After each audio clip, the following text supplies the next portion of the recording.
Bien, les decía, vamos a empezar con globalización. Así que empezamos compartiendo la pantallita, así me pueden ir siguiendo todos los grafiquitos que vamos a ir tratando. A ver, la clase de globalización, acá, esta es.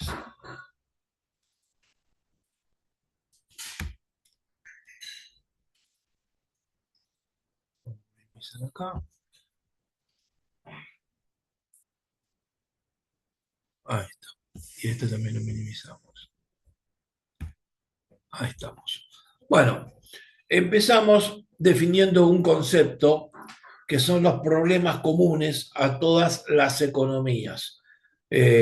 Obviamente esto nos va a derivar el concepto de globalización financiera y globalización productiva, y varias definiciones que nos van a llevar a que al final de la clase vamos a definir como crisis sistémicas, que es una de las características centrales que tiene la globalización.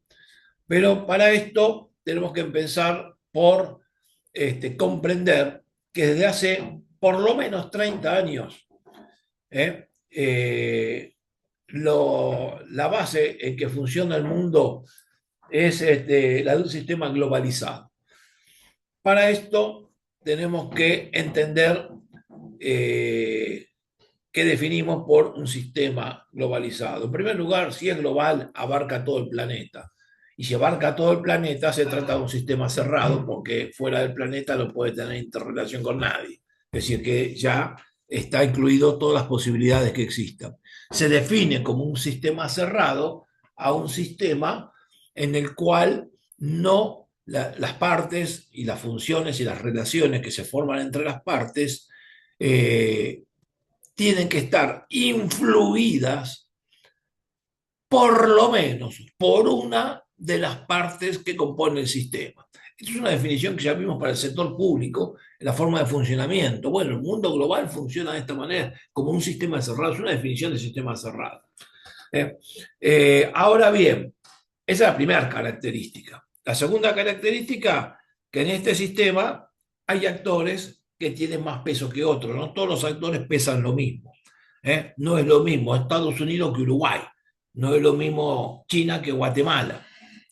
Entonces tenemos distintos tamaños de actores. ¿eh? Pero por el otro lado, la tercera característica que tenemos que considerar es que no todos los actores son estados. En este sistema vamos a tener los estados por un lado, vamos a tener organismos multinacionales y plurinacionales por el otro, llámese Fondo Monetario Internacional, Banco Mundial, Banco Interamericano de Desarrollo, Club de París, que es un organismo plurinacional. Todo esto lo van a ir viendo con el profesor en distintas clases que les va a explicar la estructura de todos estos organismos plurinacionales o multinacionales. Y por otro lado hay actores privados de envergadura, como pueden ser empresas multinacionales, bancos globalizados, fondos de inversión. ¿eh? Todos interactúan entre ellos y todos tienen un distinto peso. Acá les puse un grafiquito más abajo, que les va a ser fácil comprenderlo. No me quiero... Por ahí la visualización a veces se explica más que 100 palabras. Acá tienen, acá les pongo arriba los organismos multilaterales, los organismos plurinacionales. Hay una doble flecha que lo vincula con los bancos multinacionales, las empresas multinacionales, los fondos de inversión, pero a su vez tiene una doble flecha, quiere decir que ida y vuelta entre las economías locales de los países. Y a su vez las economías locales de los países también tienen relación con los bancos internacionales, las empresas multinacionales y los fondos de inversión. Todos están relacionados con todos, de manera que si todos estamos relacionados con todos, nadie queda totalmente aislado en este esquema de sistema global. Y esto nos lleva a entender que funciona de acuerdo a una teoría que proviene de la física, que se llama la teoría del caos. La teoría del caos tiene una frase, es una teoría que desarrolló Ilya Prigogine hace unos 40, 50 años atrás, por la cual ganó el premio Nobel, en donde establece, es de física, pero genera que las variaciones de sistemas complejos en los márgenes tienden a reconfigurar todo el sistema. Y pone una frase para explicarlo. Dice, el aleteo de una mariposa en Hong Kong puede provocar una tempestad en Nueva York. Es decir, no hay nadie que esté totalmente aislado. Y la acción de una persona en la otra punta del mundo, a través de la actuación sistémica, va a terminar impactando en una persona que por ahí no tiene nada que ver con la persona que dio origen a la acción. Ahora bien, los actores de este sistema no todos tienen la misma importancia, como les dije al principio, pero cada acción que vayamos a tener va a tener una reacción. Por eso le pusimos la doble flecha en este grafiquito. ¿Qué quiere decir esto? Que nadie quede impune de lo que hace, todo tiene un vuelto. Entonces no es una relación de activación en una sola dirección, unidireccional, sino que es bidireccional. Entonces, en vez de definirse por relaciones automatizadas de carácter funcional, se define por un concepto que se llama teoría de los juegos, en donde lo que hay que considerar es de qué manera va a reaccionar la otra parte frente a una conducta mía, y en base a esto se van a ir haciendo estrategias. En el momento en que se escribió esta clase y en el momento en que se desarrolló este sistema de globalización que hoy está bajo ataque, esta es una de las cosas que estamos viviendo este año.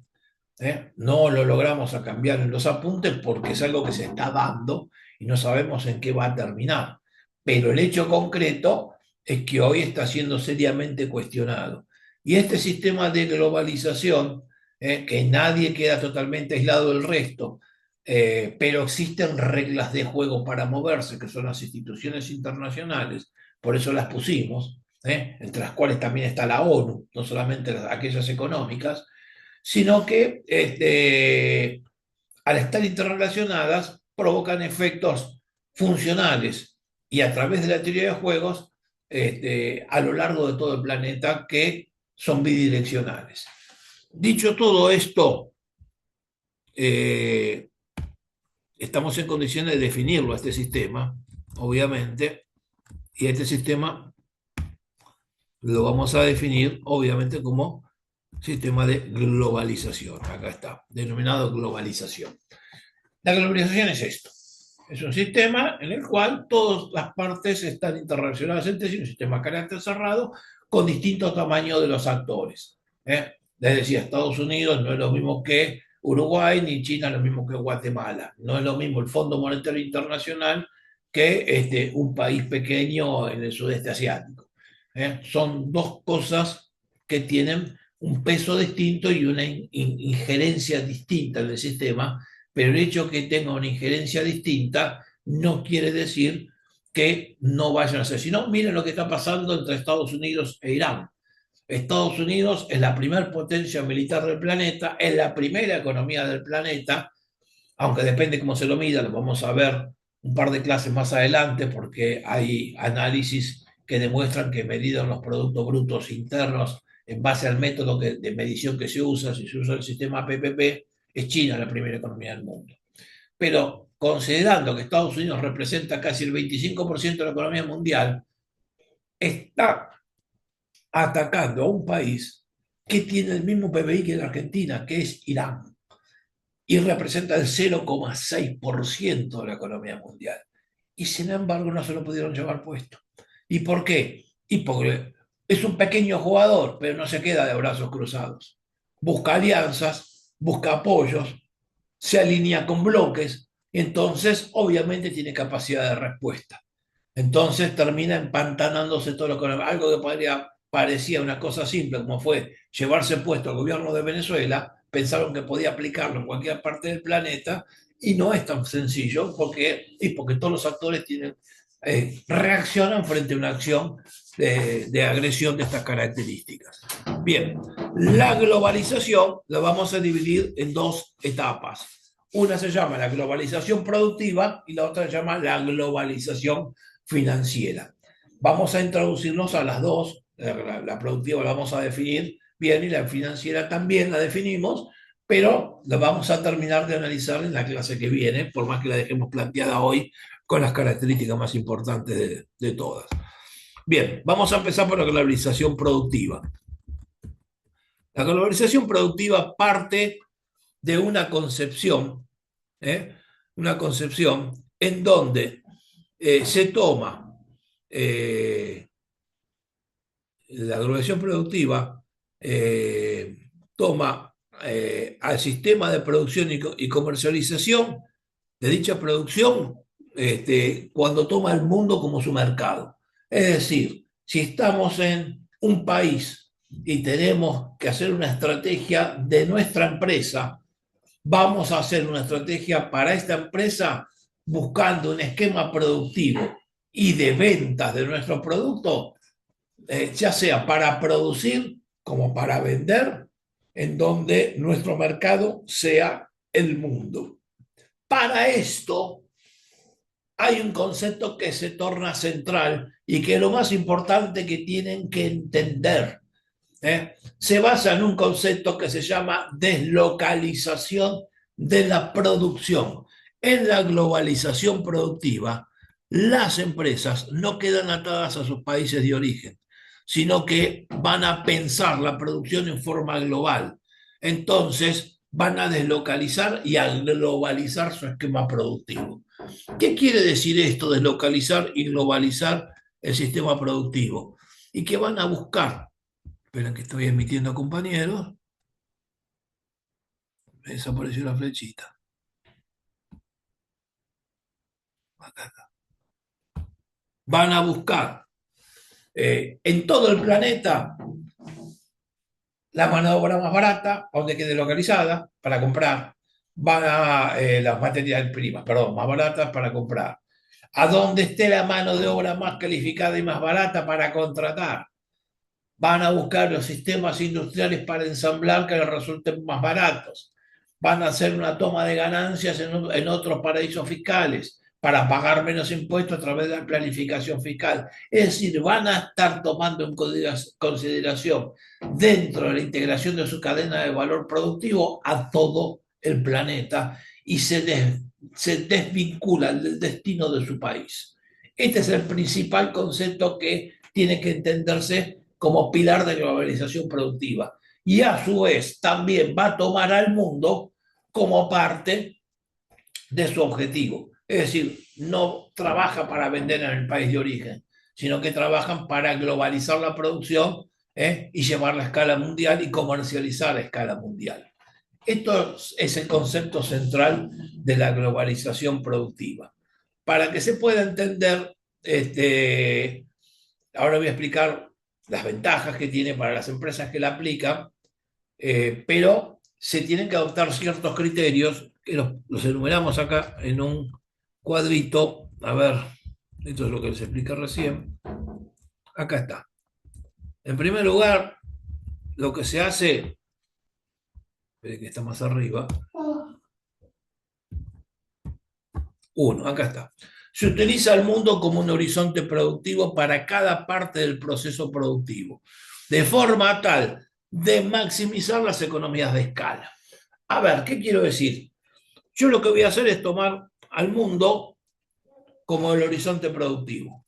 Entonces, cada parte del producto que vaya a hacer, cada pieza del producto que vaya a hacer, que después la ensamblaré en la cadena de valor, en donde mejor lo entienda que lo tengo que hacer, lo voy a producir a escala mundial. No voy a producir nada a escala nacional, todo lo voy a producir a escala mundial.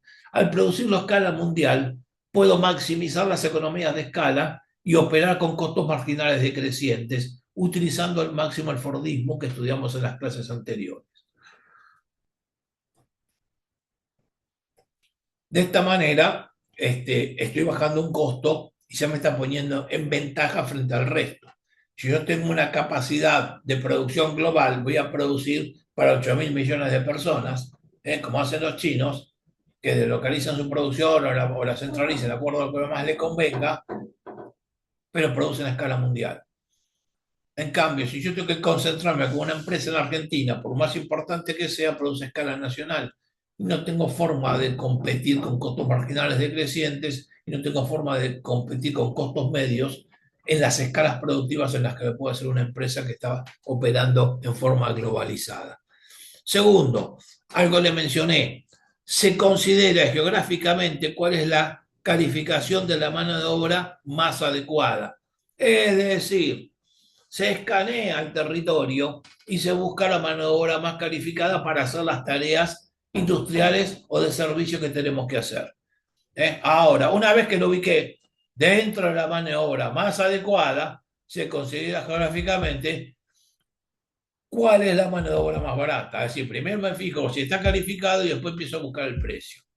De esa manera, empiezo no solamente a conseguir los objetivos de producción de calidad, sino al menor costo posible a incorporar una escala global. Cuarto punto, se considera geográficamente dónde se van a pagar la menor cantidad de impuestos para la actividad a localizar. Es decir, planifico en donde me cobran menos impuestos. Esto es muy importante entenderlo cuando lo veamos sistémicamente. Quinto, las políticas arancelarias y de regulaciones cambiarias de cada país. Es decir, considero las políticas cambiarias y de regulación. ¿Por qué? Y porque tengo que poder sacar la mercadería a cada rato para ensamblar la escala global. Entonces tengo que tener estabilidades cambiarias, posibilidades de moverme libremente, no me pueden poner controles al comercio, ni cuotas de importación, ni cuotas de exportación, ni algo que me encarezca todo este tipo de cosas. Entonces busco menos impuestos, menos regulaciones, para poder utilizar la mano de obra más adecuada y más barata y hacerlo a escala global, deslocalizando cada parte del proceso productivo donde me resulte más conveniente hacerlo.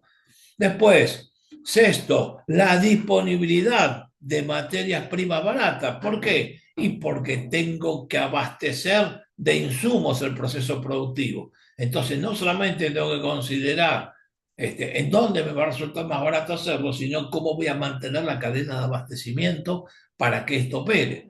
¿Qué quiero decir con esto? Si yo voy a fabricar un auto en forma globalizada, y voy a tratar de que las cubiertas las pueda hacer en un país como Brasil, en la zona de Manaus, que tiene una alta producción de caucho, lo voy a hacer en Vietnam o en Camboya, que tienen caucho muy barato y van a poder abastecerme rápido. De eso estoy hablando. Entonces deslocalizo la producción buscando provisión de mano de obra fiable y buscando materia prima, no solamente fiable, sino barata y abundante.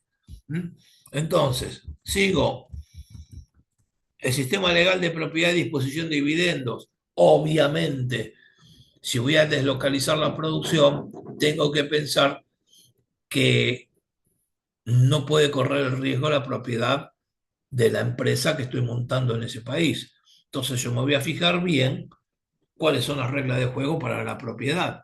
No quiero decir que esté bien, les estoy explicando qué criterio hay que adoptar. Y por otro lado, la posibilidad de disponer de los dividendos. Es obvio, si yo voy a ganar guita en un país, voy a pretender llevármelo a otro lugar. ¿Por qué? Porque no pertenezco a ese país. Entonces tengo que tener libertad de movimiento para todo esto. Después viene el octavo, el costo de infraestructura de cada país, puertos, rucas, ferrocarriles, electricidad. Obviamente, la infraestructura del país que vaya a utilizar me tiene que facilitar el proceso de producción, porque si cada vez que tengo que sacar un contenedor con partes de un proceso productivo, va a tener que tener un barco clavado 3 semanas, como es en el puerto de Buenos Aires, cada semana me cuesta $1.000.000. Entonces, ¿dónde está el negocio? Entonces ahí tienen el problema que tienen los países que no invierten en infraestructura. En una economía globalizada ni siquiera son considerados como parte del proceso productivo. Y obviamente el otro punto importante, de acuerdo a qué parte del proceso vaya a ensamblar, es la cercanía con el centro de consumo. Que esto es algo que, bueno, es medio de sentido común todo lo que les dije, pero es bueno tenerlo encuadrado de un solo saque y verlo todo junto. Porque estas son las consideraciones que tiene que hacer una empresa, que lo pusimos en un grafiquito, ¿eh? Pero, entonces, acá le pongo un ejemplo. De esta forma, con todos los criterios que le di, tendríamos, en el caso de un automóvil, y podría estar hecho con un diseño realizado en los Estados Unidos, con una tecnología diseñada en Japón, con un chasis que por ahí está montado en China, con un motor hecho en Alemania, con una caja de cambios hecho en Argentina, con autopartes brasileñas, con cubiertas hechas en Vietnam, y finalmente se lo ensambla en México. Y al momento en que lo salga a vender en los mercados mundiales, no lo voy a facturar de cualquier lado. Voy a buscar el punto de facturación en donde la toma de ganancias me minimice el pago de impuestos. Es decir, que voy a tratar de facturar de los paraísos fiscales. Este es un criterio de la globalización. Entonces, la cuestión es que esta tendencia, que ningún productor no globalizado puede competir en costos contra los que sí están globalizados. Es decir, si yo estoy desde la Argentina, desde Uruguay o desde Chile y no estoy globalizado, ¿cómo hago para competir en costos con una empresa globalizada que puede producir a escala global desde los centros de materias primas más baratas del planeta, con la mano de obra más barata, con costos marginales decrecientes, en donde no pagan impuestos porque toman ganancias en los paraísos fiscales, y en donde obviamente tienen deslocalizada la producción para aprovechar la disponibilidad de mano de obra y materia prima adecuada para el proceso productivo. Esto hace que las empresas que no están globalizadas le queda un destino bastante complejo, sobre todo en el plano industrial, para competir con las economías globalizadas. Espera que tomo un sorbito de café.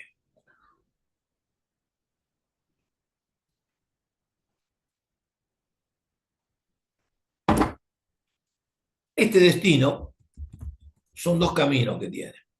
El primero de los caminos, acá le puse un grafiquito, es convertirse en una parte de lo que se llama la cadena de valor extendido.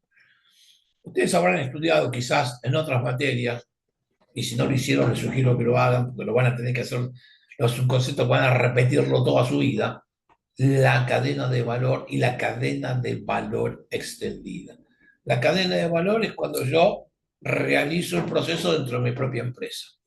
Una cadena de valor extendida quiere decir que parte del hard business, el negocio central que tiene que hacer una unidad económica o una empresa, lo terciariza en un proveedor.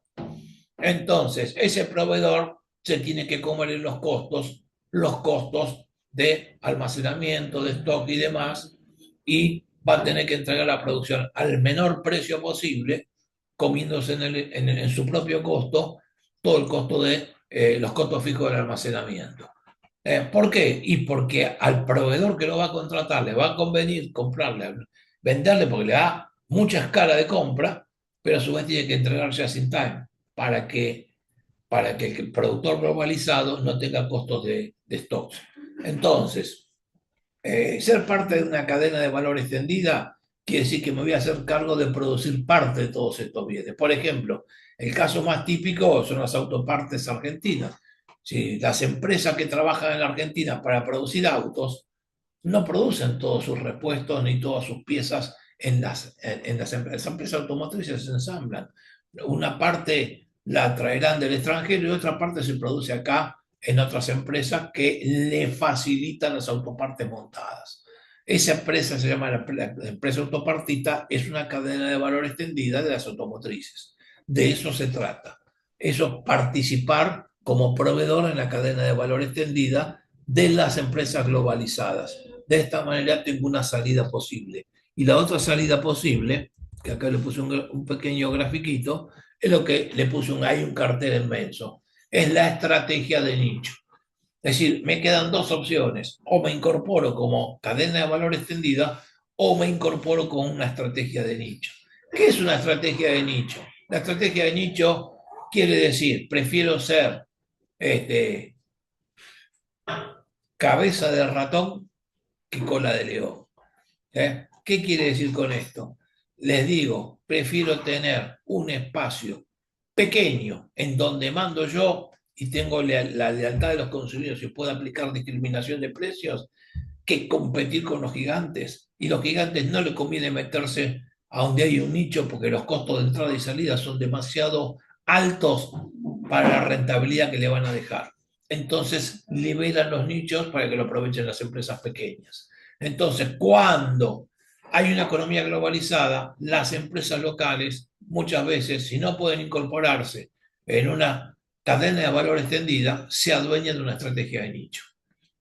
Por ejemplo, una estrategia de nicho es vender alfajores, como yo pongo siempre el ejemplo, Capitán del Espacio, que solamente se vende en la zona sur.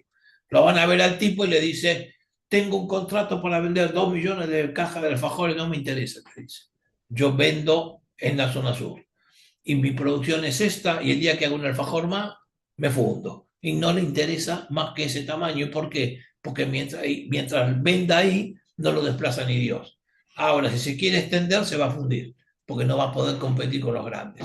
Entonces, se lo van a comer los costos fijos. Ahí sobrevive una estrategia de nicho. Pero hay muchos productos de carácter local que tienen este tipo de peso. Entonces, yo me limito a un tamaño pequeño a donde yo voy a terminar mandando porque impongo los patrones del mercado y los patrones del producto y los patrones de consumo. ¿Por qué? Y porque ya el mercado está acostumbrado a esto y no se va a mover. Pero pasa con muchos efectos. Ustedes se van al interior del país y hay cientos de marcas de galletitas de todo tipo que tienen su estrategia de nicho para Santa Fe, para Córdoba, para Santiago del Estero, que acá en Buenos Aires ni las conocemos, pero que van al interior y son marcas registradas, no se puede consumir otra cosa. Lo mismo pasa con las aguas. Es decir, hay muchas estrategias de nicho que están dando vuelta y que, bueno, si ponemos un poco de atención vamos a ver. Bueno, estas no compiten en forma globalizada, no tienen manera. Pero precisamente como no tienen manera de competir, se especializa en la estrategia de nicho. Bueno, es lo que le queda como destino a las empresas locales. Por ejemplo, las empresas italianas se han especializado en nichos de alta calidad y alto precio. Muy buen diseño, muy buen producto.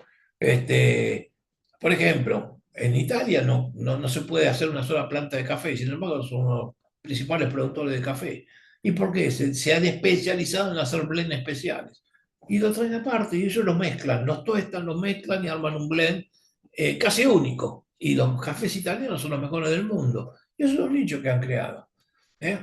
No pueden competir con los gigantes, y no pueden competir, pero eso lo tienen. Los diseños de moda especializados los tienen, han superado a los franceses incluso. Son estrategias de nicho. ¿eh? Bien, en cambio por otro lado están los chinos que están con Temu, con todo lo demás, que producen una escala que es imposible de producir en costos. Pero una persona que tiene buen gusto no va a comprar a Temu, se va a comprar a una tienda italiana. O busca otra cosa, sí lo puede pagar, obviamente. Y el otro tema, acá le puse un grafiquito, porque esta vez esto se ve mejor así que con una explicación, con un texto. Le pongo este grafiquito porque otra de las cosas que tiene la globalización productiva es una característica central. Tiende a globalizar la segmentación de los productos. Es decir, segmenta los productos en forma globalizada. ¿Esto qué quiere decir? Que tenemos un patrón de consumo que trata de imponer perfiles a escala global. Sí, hay gente que le gusta un producto bancario de determinada manera. Bueno, van a buscar si esto se puede globalizar, lo llevan a cabo de esta manera. ¿Tienen un perfil de segmentación? Sí, pero en forma globalizada. Lo mismo hace Microsoft, lo mismo puede hacer Coca-Cola, Gillette. Bueno, este gráfico es viejo, ponía la Nokia todavía en esa época como líder, hoy ya no es más. Bueno, Hewlett Packard. Hay muchas marcas que están globalizadas y que incluso tienen sus propios segmentos de consumo. Yo, por ejemplo, de los caldos Nor. En Argentina sí tenemos de verdura, de carne, de salsa blanca, qué sé yo, vienen armados salsas de miglá, todo lo que ustedes quieren. Ahora se van a México y lo tienen adecuado para los mexicanos. Y tenés caldos Nor con chili y todo lo que comen los mexicanos que es recontra picante. lo tienen adecuado, pero la marca está presente en un país y está presente en el otro. Y así sucesivamente. Logran estandarizar en forma segmentada a escala global. Bien, ahora vamos a empezar a analizar la globalización financiera, que no está desvinculada de la productiva. ¿Eh? La globalización financiera se basa en la libre circulación de capitales a lo largo de todo el planeta. ¿Eh? Entonces, lo primero que tenemos que pensar es que en los años 80, con la revolución conservadora iniciada en Estados Unidos con Ronald Reagan y en Inglaterra con Margaret Thatcher, se liberalizó la libre circulación de capitales, entrada y salida de capitales, por lo menos para estos países, y empezó la presión para ejercerlo en los demás países del mundo. Pero esto no se terminó de concretar en los años 80, sino que se terminó de plasmar en los años 90, con las presidencias americanas de George Bush padre y de Bill Clinton, que pertenecían a dos partidos políticos distintos, pero que aplicaron la misma política de globalización financiera. ¿Eh? Entonces, esto llevó no solamente que se desregulen capitales, sino que se terminó instrumentando en una serie de recomendaciones de política económica que fueron conocidos como los consensos de Washington o The Washington Consensus. Esto fue desarrollado por un economista británico que se llamaba Williamson, no me acuerdo el nombre, pero está anotado por acá, que especificaba 10 puntos. Acá se los enumeramos los 10 puntos y fíjense, cualquier parecido con la realidad actual no es casualidad. Esto que Estados Unidos empezó a meter presión para que se aplique en todo el planeta y logró que se aplique en todo el planeta, sobre todo las desregulaciones. No todos los países lo adoptaron tal cual como está especificado acá, pero sí la gran mayoría de los países que no tenían capacidad de negociación lo tuvo que adoptar. En primer lugar, se trata de una enunciación tentativa de principios de gestión económica. Entonces, primero está la disciplina presupuestaria, ¿eh? Es decir, evitar los déficits fiscales a como de lugar. Acá donde se empieza a plantear como el equilibrio fiscal como un dogma, cosa que como ya estudiamos para el primer parcial no debe interpretarse de esta manera porque induce errores gravísimos de gestión. Pero bueno, fue planteado de esta manera porque el objetivo de estos Washington Consensus es el de la libre circulación de capitales y necesitan que la estabilidad de los países esté montada para que la hagan posible sin demasiadas restricciones. Entonces estas cosas requieren que el Estado no genere fluctuaciones sobre los niveles de equilibrio presupuestario y demás para tampoco alterar los equilibrios cambiarios. El segundo concepto, prioridades del gasto público. ¿eh? Bueno, yo acá les voy a repetir lo que dicen ellos. De áreas menos productivas a áreas como sanidad, educación e infraestructura. Si ustedes se están fijando, sanidad es salud pública, educación es formación de capital humano junto con la salud pública. Y por el otro lado, recuerden que el capital humano explicó el 60% del crecimiento y el coeficiente de A, o el coeficiente de la llamado productividad total de los factores, estaba explicado por la aplicación de tecnología y por el aporte de la infraestructura al sistema económico, que asegura que todos los factores productivos funcionen mejor. Y afecta a todos los factores productivos de igual, que son la energía, el transporte y las comunicaciones. Entonces, esta visión lo que está diciendo es concentrate la acción del Estado en hacer obras de infraestructura, en dar educación y en dar salud. No te metas en la propiedad de empresas públicas. No te metas en la producción de energía. No te metas en buscar otro tipo de cosas. Eso dejárselo al mercado. ¿Eh? El Estado se mete solamente en las obras de infraestructura y se mete finalmente en asegurar la base del capital humano. Tercer punto, reforma fiscal encaminada a buscar bases imponibles, amplias y tipos marginales moderados. ¿Qué está diciendo? No cobres impuestos a las ganancias. Bases fiscales amplias son los impuestos al consumo, los que pagamos la mayoría de los habitantes de los países. ¿Eh? ¿Qué quiere decir? No le cobres impuestos a las ganancias, a los bienes personales, a los megamillonarios. A eso no le cobres nada. ¿Eh? Cobrarle a los consumidores. Cobra IVA, cobra ingresos brutos, cobra impuestos internos, cobra ese tipo de cosas que son lo que pagamos los giles como nosotros cada vez que vamos a ver. No es que uno va a pagar el IVA. Un ciudadano de a pie no está yendo a pagar el IVA al banco, pero cada vez que va a comprar algo a un supermercado está pagando el IVA en el precio, aunque no lo vea. ¿Mm? Entonces, obviamente, como no lo ves, no te duele, pero el rigor de verdad lo estás pagando. Entonces, cuando muchas veces te dicen, hey, yo pago los impuestos, le van a pagar los impuestos al revés. Una persona humilde ¿eh? que gana muy poca plata en proporción a su ingreso, paga mucho más impuestos que una persona millonaria. Una persona millonaria, gran parte de lo que gana no se va para el consumo y por lo tanto no paga impuestos. ¿Eh? Debería pagar impuestos a los bienes personales, impuestos a las ganancias, un montón de cosas, que es lo que pelean para no pagar. Y si no se van del país, como hizo Galperín. ¿Mm?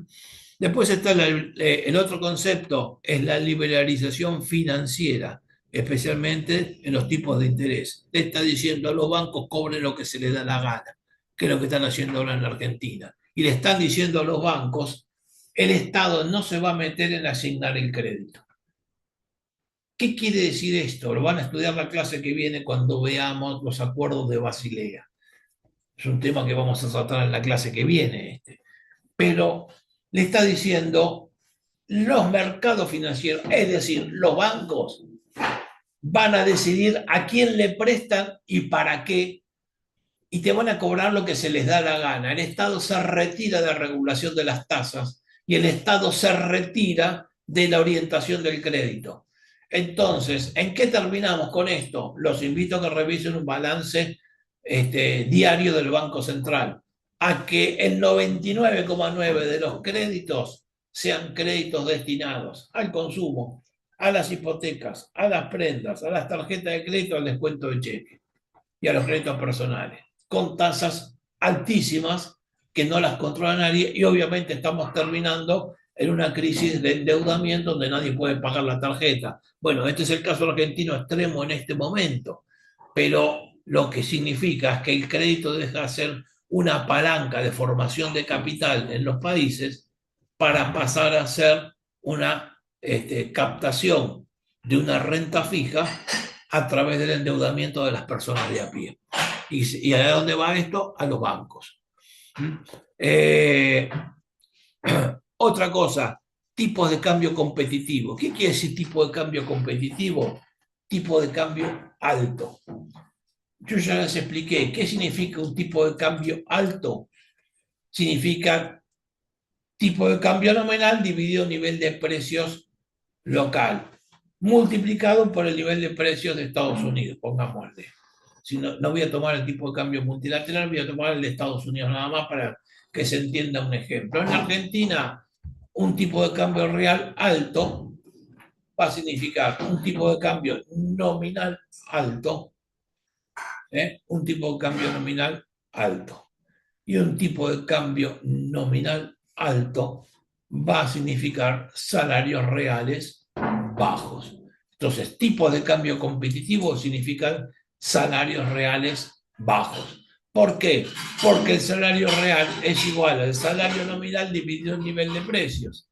Y si el salario nominal es igual a un salario en donde tenemos muchísimo desempleo, no va a subir al ritmo de la inflación. Por eso están derrumbando los salarios en relación a la inflación. Pero ¿qué ocurre? Por otro lado, cuando yo voy a ver el nivel de precios, que es lo que está dividiendo bajo el salario nominal, Sabemos que el nivel de precios, lo vimos en la clase de política monetaria, el nivel de precios viene determinado por el precio del dólar, y el precio del dólar, si es alto, porque estamos hablando de dólar competitivo, quiere decir que los salarios nominales van a ser más bajos porque un salario, una tasa, un tipo de cambio alto significa un menor salario real porque tenés una suba del nivel de precios que está dividiendo en la ecuación. Entonces, obviamente, un tipo de cambio competitivo significa salarios reales bajos. Sexto punto, liberalización comercial, apertura indiscriminada. Ya vemos cómo termina. ¿eh? 290.000 empresas cerradas, no, 25.000 empresas pymes cerradas en lo que va hace 2 años de gestión por la apertura comercial indiscriminada y 300.000 puestos de trabajo perdidos, es decir, destruidos en la economía. Es decir, menores salarios este, y apertura comercial, y obviamente más desempleo. Inversión extranjera directa, abrir el mercado para que vengan a invertir todas las empresas, que se adueñen de los recursos, que se adueñen del mercado. Privatizaciones, liquidar los activos públicos, desregular, ¿eh? Es decir, que las empresas hagan lo que se les da la gana. ¿Qué quiero decir que hagan lo que se les da la gana? Y que se eliminen los controles. Por ejemplo, vos tenés un sistema de control que es el INTI. El INTI te asegura que si vos vas a enchufar un aparato eléctrico, no vueles por el aire y no te quedes electrocutado. ¿Y por qué? Porque tienen normas IRAM que tienen que cumplir las empresas para poder llevar la producción al mercado. Y si no lo hacen, no quedan habilitadas por el INTI. Y por lo tanto no pueden vender. Eso asegura que el producto que vas a consumir sea seguro. ¿eh? Te asegura que vos podás tener acceso a un control bromatológico. ¿Por qué? Y porque la municipalidad tiene facultades de inspección y fiscalización para cada uno de los productos que se van a consumir. Si yo retiro al Estado porque les regulo todo, cada empresa vende lo que se da la gana y te vas a morir de botulismo, te vas a quedar electrocutada, ese tipo de cosas son las cosas que ocurren cuando se desregula lo que no debe. Hay cosas que sí hay que desregular, qué sé yo, la transferencia de un auto. Y se podría hacer, no te digo que no, pero hay cosas que no se pueden. Y obviamente te pide garantía de derecho de propiedad. Es decir, que una vez que transferiste los activos por privatización no se los pueda sacar. Si se trata de una transferencia monumental de ingresos y de activos a manos internacionales que van a generar, como generaron a lo largo del tiempo, una concentración de la riqueza fabulosa, que lo vamos a ver en un par de gráficos dentro de 2 minutos. Esto significan los consensos de Washington, empujados por el economista Williamson, que son los que empujaron, por el otro lado, desde el punto de vista político, Bush y Clinton, y se lo terminaron aplicando a la mayoría de los países. A través de planes como por ejemplo fue el Plan Brady en la década del 90 de reestructuración de la deuda de los países, en donde Argentina, que estaba muy endeudada, para poder entrar tenía que cumplir con todo esto. ¿Mm?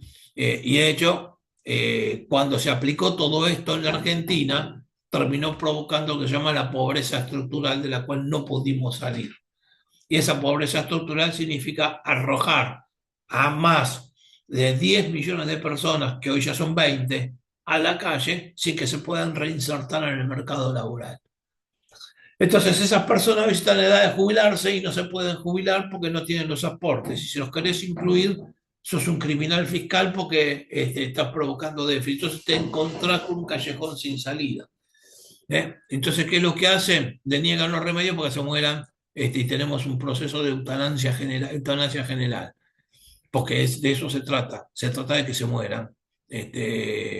¿Por qué? Y porque no son rentables para la economía financiera. Bueno, este sistema que hizo tanto daño en la economía mundial y que tanto dejó daño en la Argentina, del cual todavía no pudimos salir, es un sistema que operó en forma descontrolada hasta la crisis que se provocó en el 2001, después hasta con el derrumbe de las Torres Gemelas. Digo el derrumbe porque No queda claro si fue un atentado o fue un autoatentado. Pero el hecho concreto es que hasta ese momento operó sin ningún tipo de control. Y a partir de ese hecho puntual se generaron regulaciones internacionales de control del financiamiento del terrorismo y del narcotráfico, que le da a los Estados Unidos un poder de policía a través de tratados internacionales que les permite juzgar el accionar de funcionarios, y le permite acusar a cualquier político de incumplir con las normas de un organismo que se llama el Gafi, que han creado los efectos de ejercer este poder de policía, que lo utilizan solamente para tener una excusa para degradar el estatus de un país cuando les conviene. ¿Eh? ¿Por qué? Y porque enseguida que ellos dicen este gobierno no me sirve, van a ver que lo van a acusar de narcotraficante. Si no lo acusan de narcotraficante, lo van a acusar de terrorista. Entonces, en base a eso, se creen con autoridad moral para entrar militarmente, como lo que hicieron en Venezuela. Acusaron de narcotráfico, el gobierno local entregó la cabeza del dirigente que manejaba el país, que era un dictador, pero el dictador no es un dictador por sí solo, tiene un régimen que lo sostiene. Ahora resulta que se llevaron al dictador porque lo entregaron las autoridades locales, el régimen es el mismo, pero ya no son más narcotraficantes, porque lo del narcotraficante era un cuento para poder quedarse con el petróleo de Venezuela. Entonces, ponen como excusa la lucha contra el narcotráfico y se adueñan de los recursos naturales o acusándote de narcotráfico, de terrorista, o de lo que sea. Con lo cual van a empezar a usar algo que va a ser muy típico en el siglo XXI, que es utilizar operaciones de carácter judicial para desestabilizar con golpes blandos a los países que quieren disciplinar. Por ejemplo, como le hicieron a Lula en Brasil, como le hicieron a el expresidente de Ecuador, Correa, o como le hicieron a muchos presidentes de Perú. Sí, es muy común que pase esto. Bien, seguimos bajando un poquito, así les muestro. Eh, bueno, hay una cuestión que tienen que entender. Eh, Antes de la década del 80, el mundo no funcionaba así. El mundo funcionaba con tasas reguladas, en los Estados Unidos también.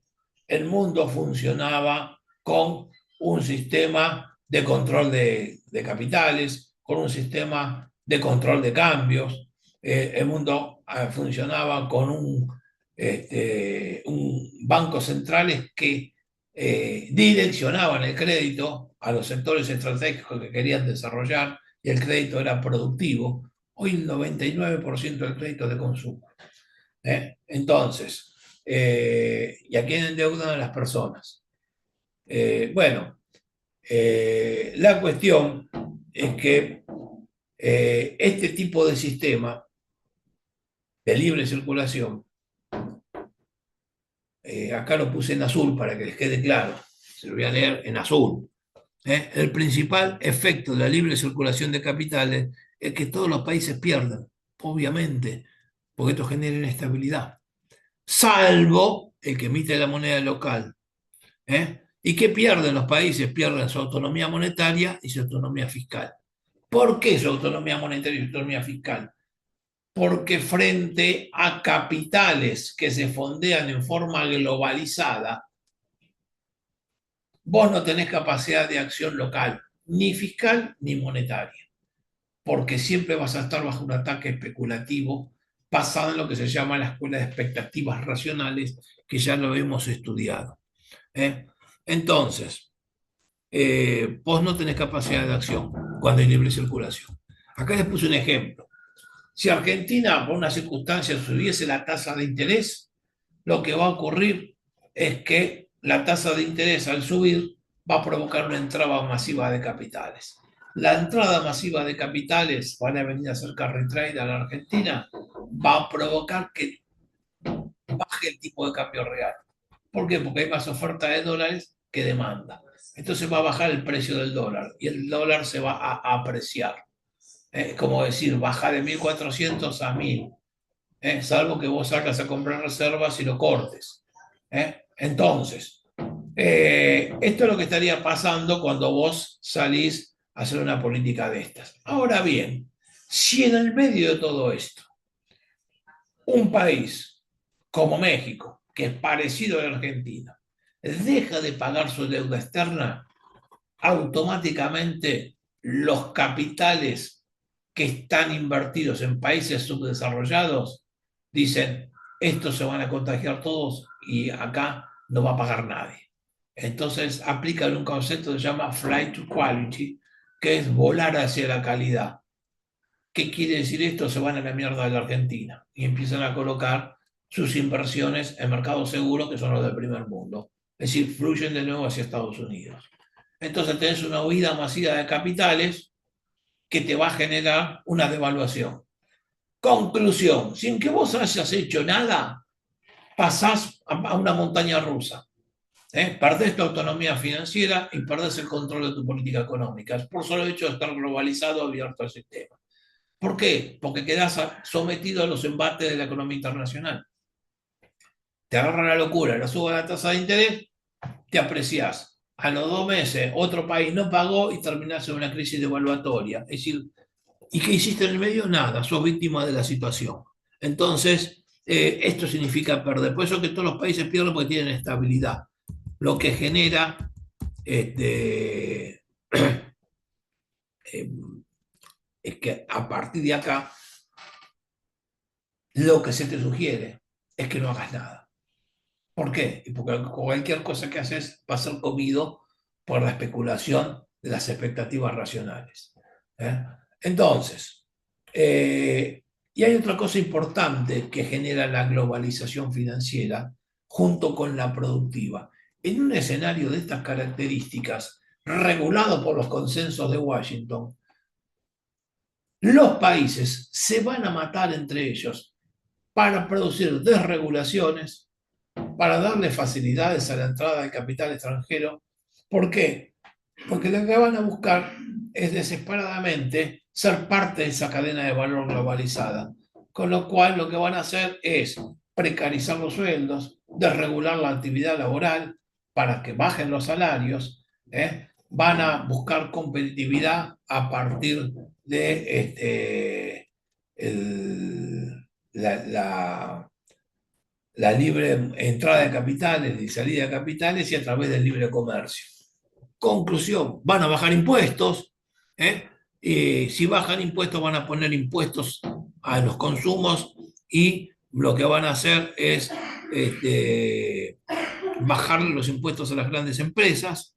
Entonces toda esta situación lleva a un escenario en donde incluso los países pierden su autonomía financiera. ¿Por qué? Porque para no cobrar impuestos a las ganancias y que se escapen las empresas multinacionales del país, no las graban. Entonces pierden una base de recaudación importante. De esa manera, empiezan a tener también problemas fiscales, porque el impuesto a las ganancias es uno de los principales impuestos en la recaudación de los países.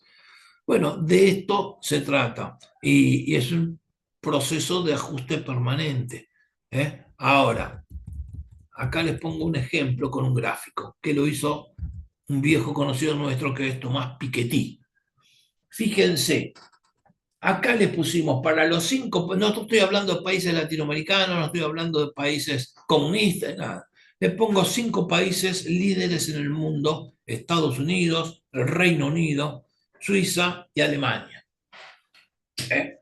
Cada país se dibuja con un colorcito distinto. Es un gráfico que publicó Piketty. Esto. Desde fines del siglo XIX, principios del siglo XX, hasta hace poquitos años. ¿Qué pone acá? La tasa que te cobraban de impuesto a las ganancias a las grandes sociedades. Y fíjense lo siguiente, presten atención, a principios del siglo no se pagaba casi nada, estaban por debajo del 20% el impuesto a las ganancias. Ojo que quieren llegar de nuevo a ese escenario, quieren, acá el Super Riggy que quiere poner Milei ahora, que les ofrece el 15% de impuesto a la ganancia a las empresas ultratecnológicas. ¿Eh? ¿Sabe cuánto era el impuesto a las ganancias en los Estados Unidos, para las categorías más altas?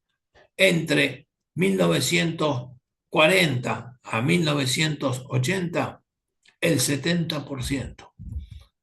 A ver, acá se lo voy a mostrar para que ustedes se fijen. No estamos hablando de un país comunista. Llegaba a ser hasta el 90% de acuerdo a las ganancias marginales que tomaban. ¿Eh? Y todos los países estaban arriba del 60%.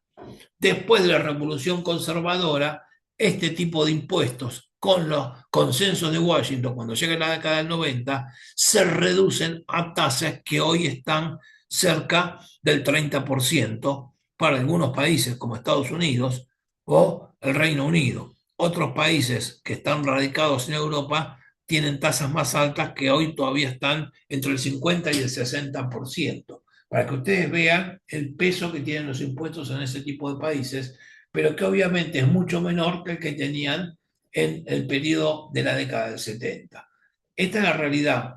Desde que se hacen los consensos de Washington, las grandes fortunas, los grandes conglomerados internacionales prácticamente no pagan nada de impuestos. ¿Por qué? Porque los países compiten entre sí para bajarle impuestos y para desregular las situaciones, a ver si radican alguna inversión en ese país.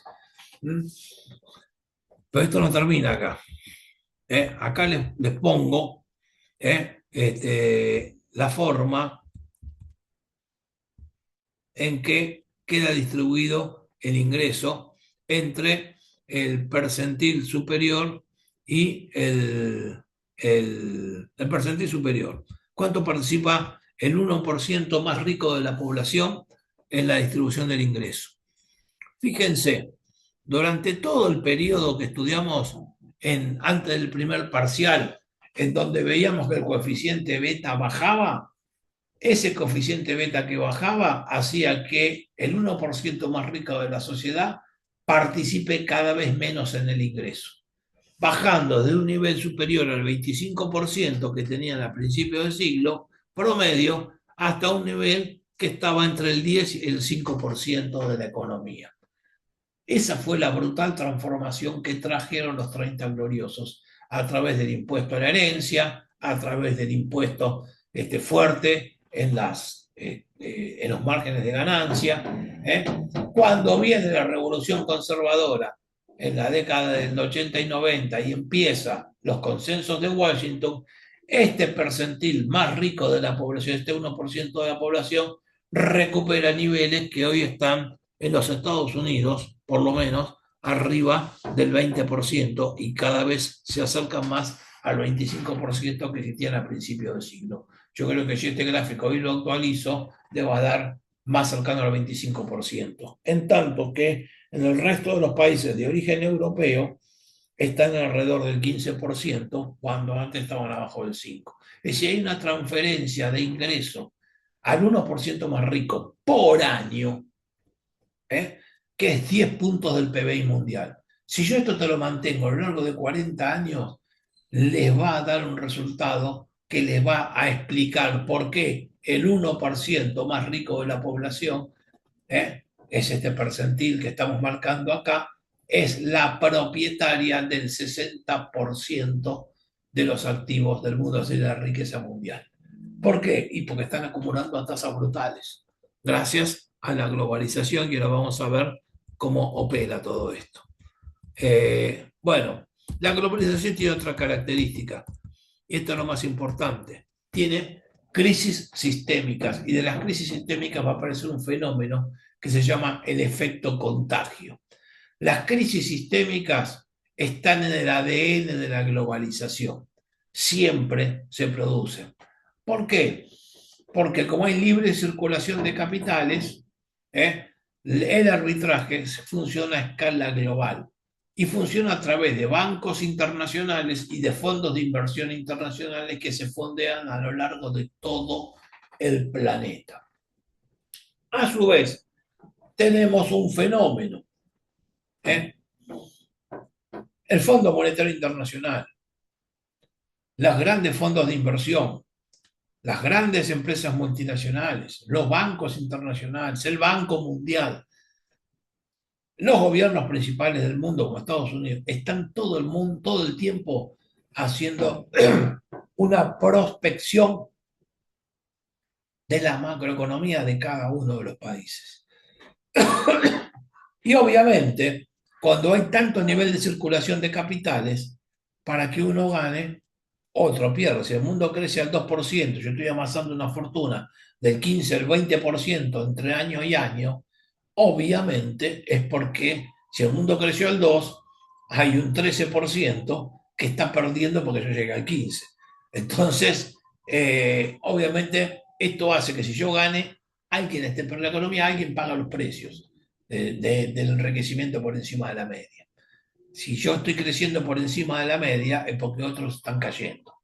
Esto es fácil de entender. Entonces, acá hay alguien que siempre está entrando en crisis. Y cuando alguien está entrando en crisis y hay informes que crean expectativas y que dicen fulano de tal va a entrar en crisis, las expectativas se terminan autocumpliendo. Eso se llama expectativas racionales. Ya lo estudiamos en las clases de política económica y tiene mucha vigencia la globalización financiera, que todavía está vigente. Entonces, cuando ocurre esto, lo que ocurre es que estas crisis que estaban anunciadas se terminan cumpliendo. Entonces siempre hay alguien que está entrando en crisis. Ahora, ¿cuál es el punto? Esto lleva a que vivamos de crisis en crisis y siempre en alguna parte del mundo estamos entrando en crisis. Ahora, ¿quién es el que gana con estas crisis? Y ganan, obviamente, los bancos y los fondos de inversión. Ellos no pierden nunca. ¿Por qué? En primer lugar, porque cuando ellos hacen las predicciones apuestan a que vos te vaya a ir mal y van a jugar al país que va a entrar en crisis y van a apostar a que se caiga. Y si se cae, van a ganar plata. Y cuando apuestan a que alguien va a ganar, van a ganar ¿por qué? Porque invirtieron en un país que les generó ganancias y obviamente les capitalizó a los que invirtieron. Entonces tienen sus activos más valorizados. Entonces, cuando sacan una conclusión positiva que van a ganar plata y la ganan, se capitalizan. Y cuando dicen que alguien va a perder plata, también se capitaliza. Y si le pifian en el diagnóstico y se caen, como pasó en la crisis del 2001 y como pasó en la crisis del 2008, hay un principio que se dice mucho en Wall Street que dice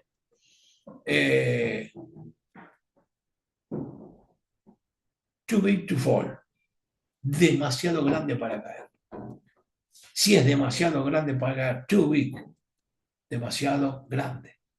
To fall, para caer, está diciendo, no podemos permitir que este gigante se caiga, porque si se cae nos arrastra una debacle. Y por lo tanto lo que hay que hacer es un salvataje. En la crisis del 2008, este salvataje, como vamos a ver en la clase que viene, implicó salir con emisión monetaria con un déficit del 11% del PBI, que se le puso en los bolsillos a estos grandes banqueros que se quedaron con un mercado mucho más concentrado porque eran demasiado grandes para caer. Y lo salvó el Estado. Es decir, que cuando la pifia te salva el Estado, no pierden nunca. Pierden la crisis de los otros, ganan el beneficio de los otros a través del arbitraje, que es comprar barato y vender caro. Y por el otro lado, se enriquecen en base a los movimientos de los demás, capitalizando o apostando al mercado de futuros, que como vamos a ver en la clase que viene se llama mercado de derivados. Y por el otro lado, cuando le pifian y se caen, vienen los salvatajes. Es decir, juegan con la cancha inclinada, siempre ganan.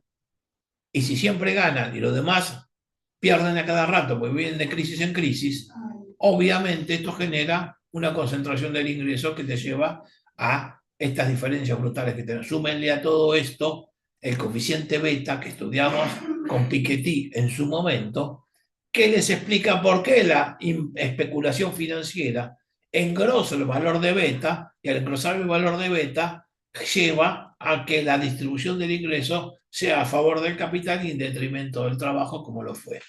Entonces, de hecho, vamos a mostrar en gráficos cómo la globalización, lo voy a mostrar en la clase que viene, cómo la globalización termina generando uno de los principales deterioros del poder de compra de las clases trabajadoras en los países del primer mundo, que genera frustración, y la frustración te hace vulnerable a los procesos de extrema derecha. ¿Por qué? Por una cuestión sencilla: te está yendo mal y buscas un culpable porque estás cagado de odio.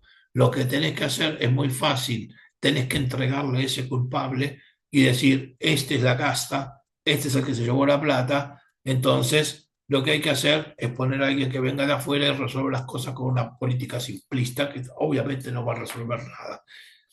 Por eso que este tipo de fracaso que trajo la globalización en el plano productivo para todos los habitantes del planeta, incluso los del primer mundo, llevó a que existan megamillonarios con origen en las tecnológicas y en las empresas vinculadas a las finanzas, que están articuladas, como vamos a explicarle en la clase que viene, a través del presupuesto de los Estados Unidos y de los presupuestos militares, que concentran una riqueza a una escala fabulosa, mientras el resto no logra hacerlo.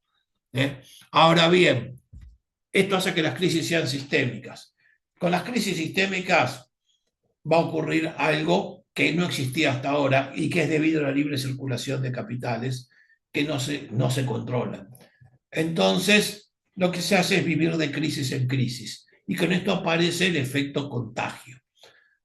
Las crisis son sistémicas porque afectan a todo el sistema en forma globalizada, el efecto mariposa, que le dije al principio de la clase. Y por el otro lado, el efecto contagio lo que hace es que, como se está especulando con inversiones financieras, los que tienen los valores de la macroeconomía parecidos a la de un país que entró en crisis, aunque ese país no haya entrado en crisis, el país A tiene un valor parecido al país B. El país B está en crisis, pero el país A no está en crisis. Pero el mercado lee que si el país B está en crisis, tarde o temprano el A también va a caer en la crisis. Entonces empieza una especulación y un ataque con fondos globalizados mucho mayor a lo que puede juntar un país, y atacan a ese país. Y se llevan puesto a cualquiera, independientemente del tamaño. Por esto es que hubo varias crisis financieras que marcaron la década del 90 en adelante. Prácticamente en los 90, donde esto funcionó en forma descontrolada, hubo una crisis por año. En el año 92, ya en el 87 tuvimos la crisis del lunes negro de Wall Street, que marcó 4 años del derrumbe del mercado mundial. ¿Eh? Fue la crisis del 87, en donde el capitalismo pudo haber colapsado por una pelea entre Estados Unidos, Japón y Alemania, que no viene al caso estudiar ahora. Pero vienen los 90, cuando se produce el Washington Consensus, y apenas arranca, en el año 92 se produce la crisis de la libra esterlina. ¿Por qué? Porque se había pactado la integración de Europa con la creación del euro como moneda de cuenta, unidad de cuenta, porque el euro empezó a circular como billete en el 2002 recién. Pero se negociaron planes de convergencia macroeconómica entre los integrantes de la Unión Europea. Gran Bretaña estaba en la Unión Europea en ese momento. Después se fue, pero no quiso quedarse en el euro. Porque ¿qué es lo que pasó? Había que reducir el déficit fiscal y el endeudamiento a un tamaño determinado. Y Gran Bretaña no lograba llevar al equilibrio presupuestario que le pedían los consensos de Washington. Entonces fue víctima de un ataque especulativo a escala global, liderado por el fondo Quantum, que pertenecía a George Soros. Y el fondo Quantum era gestionado, porque George Soros es el dueño, era gestionado por Scott Bessent, que es el actual director del Tesoro, el secretario del Tesoro de los Estados Unidos, que es el que nos prestó la guita, que vino a la Argentina acá a abrazarse con Milei y todo, hace poco, que trajo un cheque de los 20.000 millones de dólares que le salvó la cabeza a la Argentina el año pasado. Este Scott Bessent lideró el ataque contra el Banco de Inglaterra. En la cuarta o quinta economía del mundo, Inglaterra, y no pudo sostener no pudo sostener el valor de la libra esterlina, tuvo que terminar devaluando. Y se comieron una de las principales potencias del mundo. En el año 94, culpa del mismo proceso de integración europea, no solamente devaluaron, sino que salieron de la zona euro. Si ustedes miran, en Europa todos tienen euro, menos Gran Bretaña y Suiza, que tiene francos suizos. ¿Qué pasó? En el 94, el mismo problema con Italia. El ataque a la lira italiana. Se llevaron puesto a la lira italiana. ¿Cómo se solucionó el problema? Porque Alemania hizo un salvataje a través del banco, del Bundesbank, y sostuvo por lo menos la integración continental de la Comunidad Económica Europea, y la lira pudo sostenerse. En el año 95 vino el efecto tequila, que se llevó puesto a México y casi lleva puesta la convertibilidad de Menem en la Argentina. En el año 97, y aparte de esto, terminó con uno de los salvatajes más importantes de los Estados Unidos hacia México y a los fondos norteamericanos que estaban funcionando en México, que en realidad ese era el objetivo. En el año 97 vino el efecto tequila, que se llevó puesta la economía de Indonesia, de Malasia, de Vietnam, de Corea del Sur, de Japón. Es decir, todo el sudeste asiático cayó en la volteada. Taiwán, es decir, todos los países,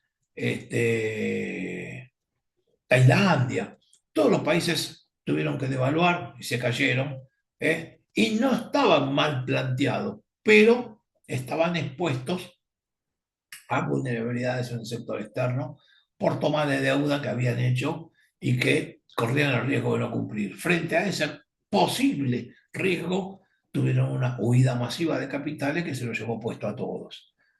En la misma situación estaba Rusia y Turquía. Un año después, Rusia y Turquía tienen el efecto contagio de lo que pasó en el sudeste asiático. Y como Brasil estaba con una situación macroeconómica parecida a la de Rusia y Turquía, se cae en el 99 Brasil y tiene que devaluar un 40%. Obviamente, en Sudamérica, si Brasil estornuda, Argentina se resfría. Por lo tanto, al año siguiente se cayó energía, se cayó Argentina. Argentina en el 2001 tuvo la crisis más importante de toda su historia, fue más importante que la crisis del 30 para los Estados Unidos, esa crisis. Todavía estamos viviendo las consecuencias. En el 2001 explotó la burbuja de las .com como consecuencia de esta crisis en los Estados Unidos. Y el mercado de las altas tecnológicas, las empresas tecnológicas, quedó altamente concentrado a partir de ahí, porque muchas se fundieron. Las que quedaron sobrevivieron hasta hoy y son la base del sistema tecnológico del Silicon Valley. Así que ustedes, como verán, el efecto contagio es algo que aparece como característica de todas estas crisis sistémicas, que también es una de las características que tiene la globalización financiera. A partir de acá, obviamente, les voy a mencionar algo, estoy obligado a hacer que no esté en el apunte. Aparece el concepto de Paul Krugman, que dice: salgan de este despelote a través de controles de cambios. Y bueno, de alguna forma han salido así. Entonces, obviamente, acá se lo pongo en azul para que no se lo olviden, el sistema de globalización financiero tiene una tendencia permanente a la crisis sistémica. Está en su naturaleza. No puede funcionar en forma desregulada. Esto no funcionó nunca y no va a funcionar. Bueno, acá está todo lo que conté de la crisis. No, listo. Esto ya. Con esto terminamos la clase de hoy, chicos. Así que es todo lo que. Acá se pone la definición de riesgo moral. ¿Por qué? Y porque los bancos apuestan a jugar con este capital financiero y como nunca pierden, o porque cuando pierden lo salva la Reserva Federal de los Estados Unidos o el Fondo Monetario, quien sea, el Fondo Monetario no puede salvar un banco, pero lo salvan, desvinculan la responsabilidad de sus acciones y esto se llama riesgo moral. no les importa porque ellos se van a salvar lo mismo. ¿Eh? Y si ponen en juego el dinero de sus depositantes, es otro problema. Y este tema del riesgo moral es algo que les va a explotar en la cara en la crisis del 2008, que se lo voy a explicar la clase que viene. Con esto terminamos la clase de hoy. Así que voy a ir saliendo de acá y cerrando la grabación